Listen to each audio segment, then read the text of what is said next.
Good afternoon, everybody. Uneducated economist here. So, I talk a lot about credible threats on this channel. And credible threats is the Federal Reserve's forward guidance. It's their jawboning. It's letting you know what's going to take place long ahead of time so that the markets can condition themselves so there's no taper tantrum kind of effect. There's no shock and awe to what it is that the Federal Reserve does with their monetary policy. So, their forward guidance is their monetary policy. And then what comes from their forward guidance is the credibility of those threats, right? So the Federal Reserve will put out this credible threat, but then they have to, come through with that credible threat. So if they say they're going to raise interest rates 0.5%, then they have to do it. If they don't do it, then they would lose their credibility, and everything they say after that people would question. Now, the difference is that a lot of people look at what the Federal Reserve does as their monetary policy, but it's not. It's their words. It's their forward guidance. It's that credible threat. And we knew that they were going to use this as their monetary policy from way back in 2001 when Ben Bernanke gave the speech talking about deflation and how to prevent it from taking place here in the United States. And now, credible threats, the way he described it, is that when the Federal Reserve reaches the lower bound of zero, dropping of interest rates was just not going to be an effective tool for stimulating the economy. Typically, the Federal Reserve would want to drop interest rates around 5% on the Fed funds level. This would get people out there borrowing money to buy cars and houses and go on vacation and stimulate the economy. This is how the Federal Reserve would typically want to operate their monetary policy. But since they hit the lower bound of zero, dropping of interest rates would take them into negative territory. This is no longer an effective tool for stimulating the economy. At least this is what they are saying. Now, Ben Bernanke talked about this, and knowing that the Federal Reserve would eventually run into this effective lower bound of zero, and dropping of interest rates would no longer be that effective tool, he said that was okay because they still could use their jawboning, their words, their credible threats. And the way he described it is with a little story of a guy who invents a gold machine. And with this gold machine, you can produce as much gold at will with very little power, or energy, or any cost that goes into it. The moment that this information gets out to the markets, the price of gold would plummet, even before the guy produces a single ounce of gold. Just the credible threat alone that he can make this machine would be enough to drive the markets down as far as gold prices go. So this is like the credible threats that Ben Bernanke had talked about and how the Federal Reserve could use those credible threats today. And so I have repeated this many times, this story about the gold machine and how the Federal Reserve uses their credible threats to, forward guidance the market into whatever it is that they want the markets to behave like. It's a manipulation tactic. It's almost like a gaslighting, right? I mean, gaslighting is more of like when you deny certain facts to alter the perception of reality. Well, that's a lot of what the Federal Reserve is doing, except that they're putting out there this idea of what's going to be taking place before they even act. And you can see it in the most recent speech coming from, who gave the speech? It was, I'll tell you here. Maybe I won't. Oh, there we go. It was Christopher Waller. And the title of this is Reflections on Monetary Policy in 2021. And he gave this speech just the other day. I mean, it was May 6th, so it was just recent. Now, if you go and you read the speech, he basically talks about, things that had happened as far as the last year and during the pandemic. But then towards the very end of the speech, like the last, probably the last quarter of the speech, he really gets into the ideas of credible threats and talking about these credible threats. And, it was kind of interesting because somebody actually mentioned in the comments section that how come I don't use any other examples of credible threats except for the story of the gold machine and then maybe the corporate lending facility. The corporate debt lending facility that was set up during the pandemic.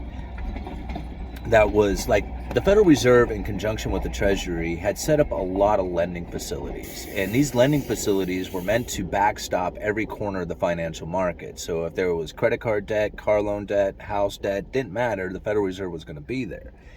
And part of that was the corporate debt lending facility. And so what they had done is they set up this entity that was separated from the Federal Reserve and the Treasury. It was this special purpose vehicle, and it was called the Corporate Debt Lending Facility. They had funded this thing with like hundreds of billions of dollars and then bought a little bit of corporate debt. They bought some ETFs. Then they shoved the news out there that they were going to be buying a lot of this corporate debt, that the Federal Reserve were calling them like fallen angels, how they were going to, pick up the fallen angels.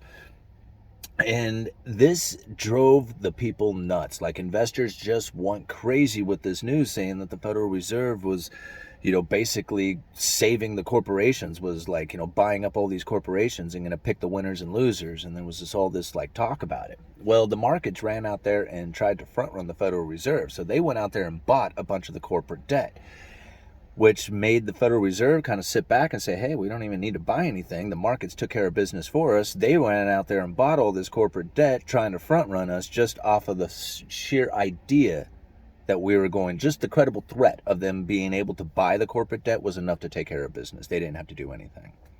And that keeps happening over and over again. So if you go and you read the speech, and I'll leave a link to it down in the description for you guys, he talks straight up. He talks about the credible threats. I mean, this is market manipulation. If the Federal Reserve comes out and says, hey, here's a bunch of words. We're not going to do anything, but here's a bunch of words. And everybody goes out there and just starts behaving in a different fashion and it actually changes the market. That's manipulation, right? I mean, it's straight up manipulation. So anyway, let me read you part of the speech. And in this part, he's talking about how they had finally realized that inflation was like running very rampant, and that, they had all missed the mark, or whatever. A lot of people were saying that they were late to the game or behind the curve. And this is what he has to say about it. It was at this point, with a clear picture of inflation and revised labor market data in hand, that the FOMC pivoted. In its December meeting, the committee accelerated tapering. And the SEP, that's the Summary of Economic Projections, showed that each individual participant projected an earlier liftoff in 2022, with the median projection of 3 rate hikes in 2022. This forecast and forward guidance had a significant effect on raising market interest rates, even though we did nothing with our primary policy tool, the Fed funds rate, in December of 2021. It is worth noting that markets had the same view of likely policy federal funds rate futures in December called for 3 hikes in 2022, indicating that an economic outlook was similar to the committee's. Given this description of how policy evolved over 2021, did the Fed fall far behind the curve? First, I want to emphasize that forecasting is hard for everyone, especially in pandemic. In terms of missing on inflation, policymakers' projections looked very much like most of the public's.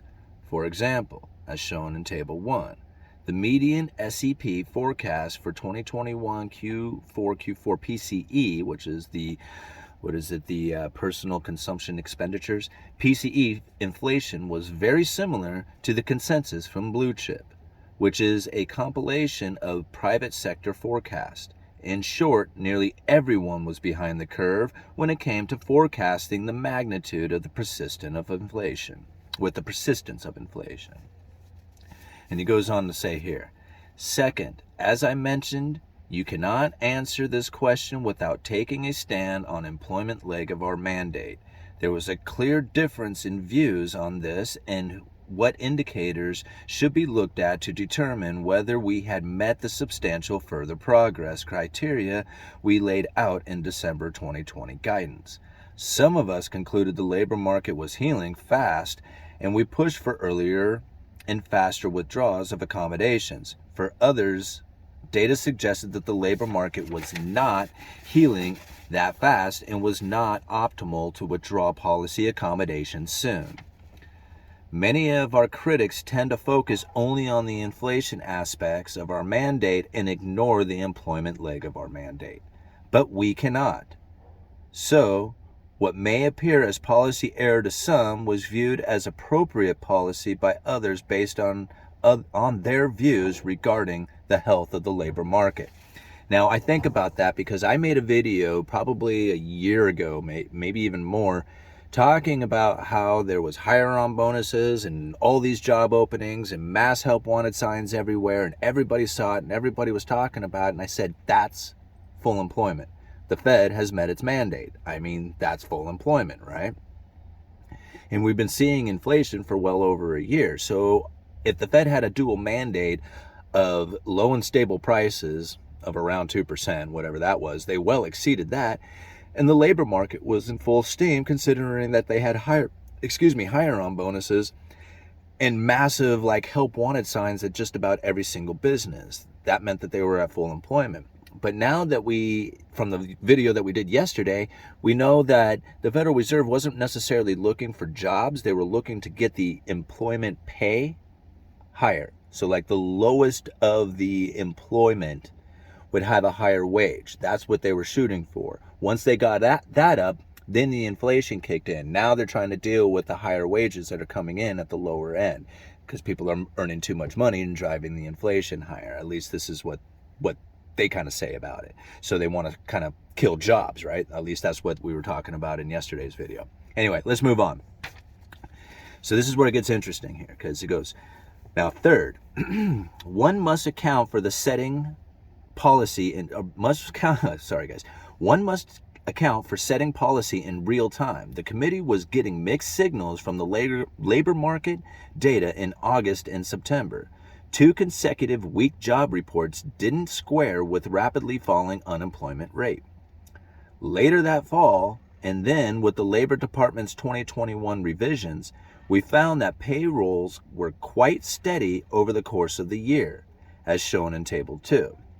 Revisions to changes in payroll employment since late last summer have been quite substantial.